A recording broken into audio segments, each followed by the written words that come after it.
Here we are with GTS's Chief AI Officer, Anant Mistry.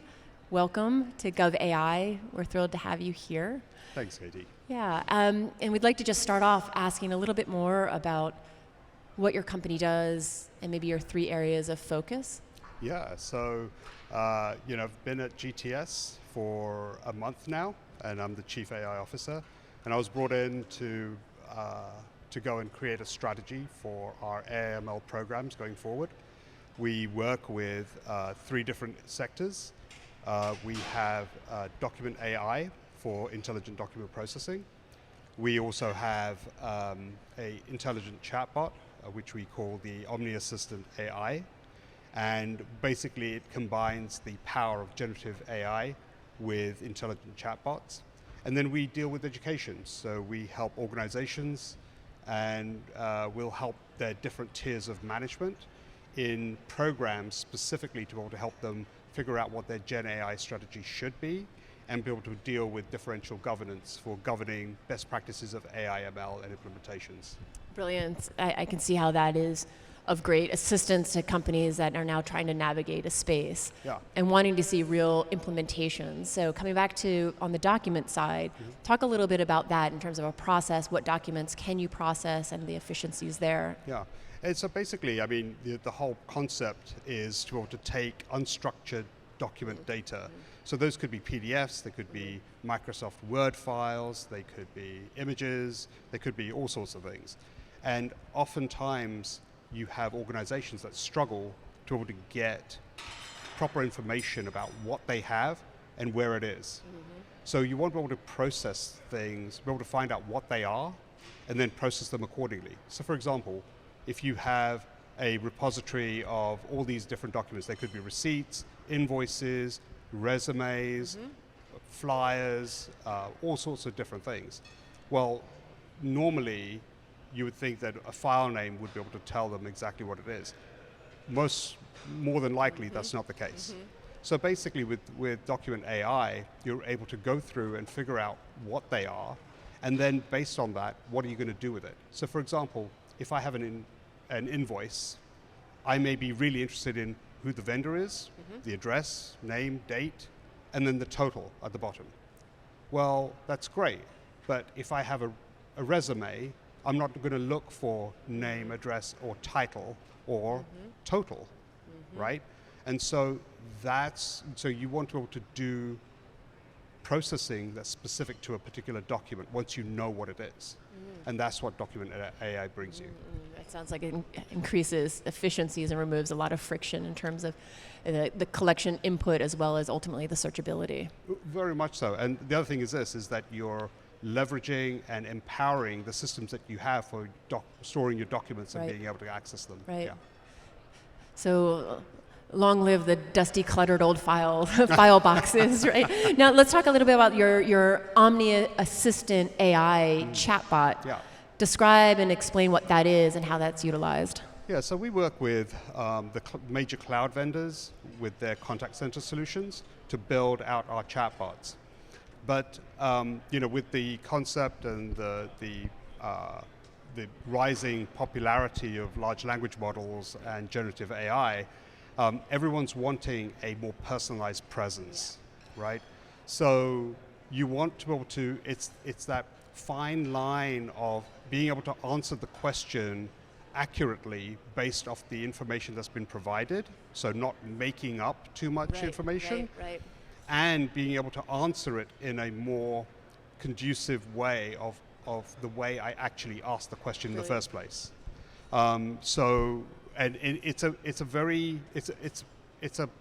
It's certainly a flourishing area, and there's a lot of work being done. We actually build it through our Omni Assistant AI chatbot. And what it does is that it'll actually leverage generative AI to be able to put the answer together in the context in which it was asked, the question.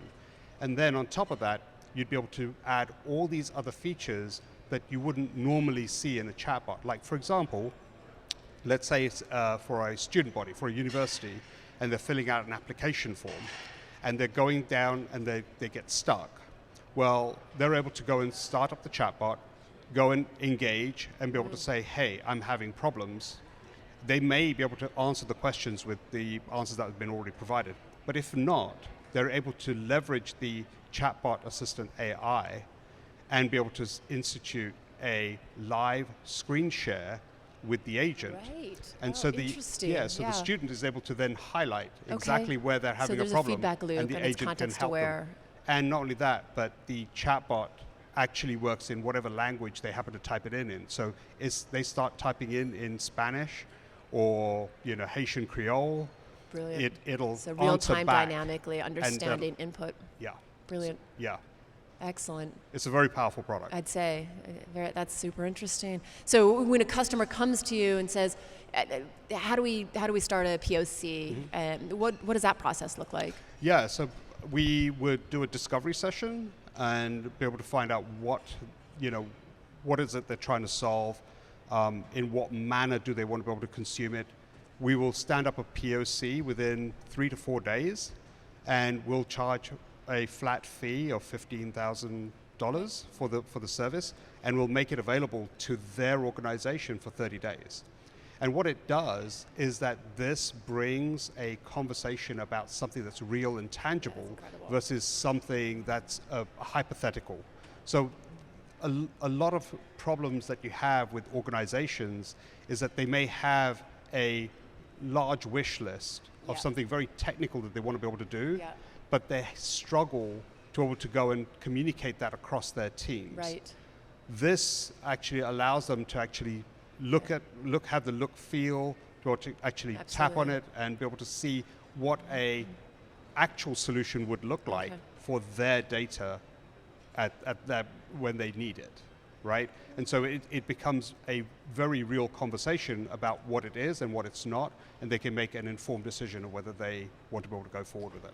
That's really interesting in terms of your speed to delivery, as well as a clear framework and costs, so that a customer can say, this makes a lot of sense, because there's nothing like the party, even when you get down to the people who have to deliver that to their boss, right? For you to give them the confidence that you will deliver something that is demonstrable, and from that there is an inflection point of whether they go further with a project, et cetera. So that's exciting to hear. And it must dovetail a little bit in terms of your third area of competency, which is really on the educational level or a workshop level? Yes. Yeah, we do. We actually have a number of different programs. So we have a 90-minute kind of discovery session. We have a one-day program, and the one-day program would be for the upper managers, so the leadership. We have a 3-day program, which is the leadership and the managers.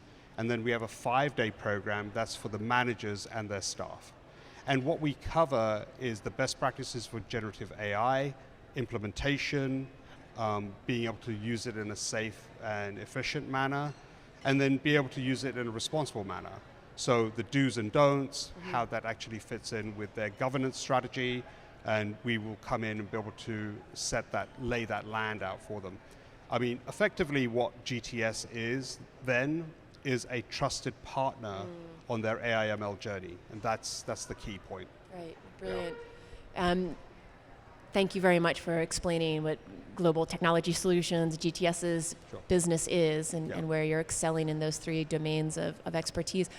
Here we are at GovAI, right? It's the first, this intersection of core deep technology and government and other sectors here. So any closing remarks or thoughts in your involvement over the course of GovAI? Yeah, this was great. I wasn't sure what to expect, and the setup was great. The speakers and who they represent in government has been fantastic. Just seeing the diversity of the different partners that are here has been great. And what it's actually done, it's actually made it a very provocative type engagement, because it's about enabling all the different sections. Government is being able to talk about what challenges they face and what initiatives they're working on. Partners are able to go and showcase what they bring to the table and what may resonate with certain institutions. So, we're all there to be able to help organizations of all sorts, and depending where they are in the government or otherwise. And so this is a great forum for this. Brilliant. Anant, thank you very much. Thank you, Katie.